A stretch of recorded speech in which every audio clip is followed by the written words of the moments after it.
घटना का सफल अनावरण किया गया है और इस घटना का अनावरण करते हुए एक अभियुक्त जो गांव का ही है, जो मृतका का पड़ोसी है, उसको गिरफ्तार किया गया है।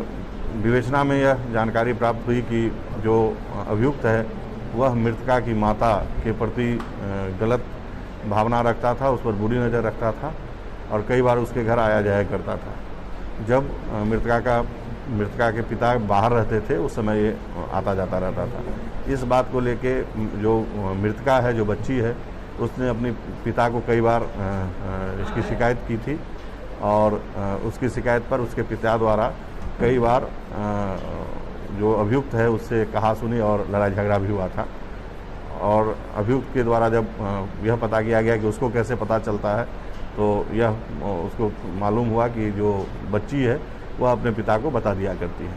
इसी रंजिश में और इसी बच्ची के प्रति उसके क्रोध में उस दिन जब वह शराब के नशे में था, उसे मौका मिला और सोती हुई बच्ची को उसने उठाया और उठा के बाग में ले गया, जहां गमछे से उसकी मुंह दबा के उसकी हत्या कर दी गई।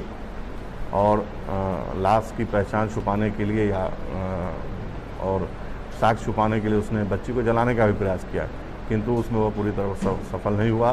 तो उसने घटना को दूसरा मोड़ देने के लिए जो मृतका के पिता हैं उसके चाचा की खाट जो बगल में थी, उस खाट को जला करके उसको भी दूसरी जगह शिफ्ट किया, जिससे कि घटना का रुख जो है वह दूसरी तरफ प्रतीत हो और इसमें अन्य लोग फंसे।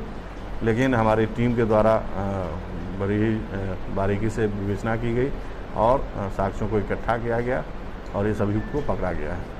इसके लिए नहीं, किसी ज्वलनशील पदार्थ का इस्तेमाल नहीं किया गया था। वैसे ही माचिस से, क्योंकि शराब के नशे में था, उस समय इसके मन में जो आ रहा था वो कर रहा था और उसने समान रूप से ही जलाने का प्रयास किया था। सर, दुष्कर्म के मामले की आशंका जताई गई थी। पोस्टमार्टम रिपोर्ट में भी दुष्कर्म की पुष्टि नहीं हुई है और जो अभियुक्त है उसके द्वारा भी इससे इनकार किया गया है। नहीं, किसी ज्वलनशील पदार्थ का इस्तेमाल नहीं किया गया था। वैसे ही माचिस से, क्योंकि शराब के नशे में था, उस समय इसके मन में जो आ रहा था वो कर रहा था और उसने समान रूप से ही जलाने का प्रयास किया था। सर, दुष्कर्म के मामले की आशंका जताई गई थी। पोस्टमार्टम रिपोर्ट में भी दुष्कर्म की पुष्टि नहीं हुई है और जो अभियुक्त है उसके द्वारा भी इससे इनकार किया गया है। लेकिन फिर भी स्लाइड को प्रिजर्व किया गया है और उसको FSL भेजा गया है। तो अभी रेप की पुष्टि नहीं है और जब स्लाइड का परीक्षण होकर आएगा उसके बाद जो भी तथ्य आएंगे उस आधार पर आगे की कार्रवाई होगी। सर, आरोपी के पहले भी आपराधिक प्रवृत्ति का था, कोई मुकदमे थे? यह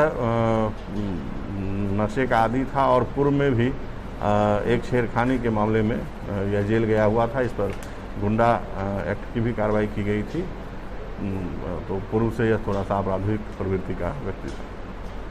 घटना में इसकी मां या इसके साथ कोई और भी शामिल था, इसकी जांच होगी? अभी तक जो विवेचना हुई है उसमें इसके द्वारा ही घटना कारित की गई प्रतीत होती है। इसके अलावे भी हम हर बिंदुओं पे विवेचना कर रहे हैं। आगे जो भी फैक्ट्स आएंगे उसके आधार पर कार्रवाई की जाएगी। पुलिस टीम को क्या कुछ पुरस्कृत भी किया गया? हाँ, पुलिस टीम की इस बेहतरीन वर्कआउट के लिए उन्हें 15,000 रुपये का इनाम दिया जा रहा है।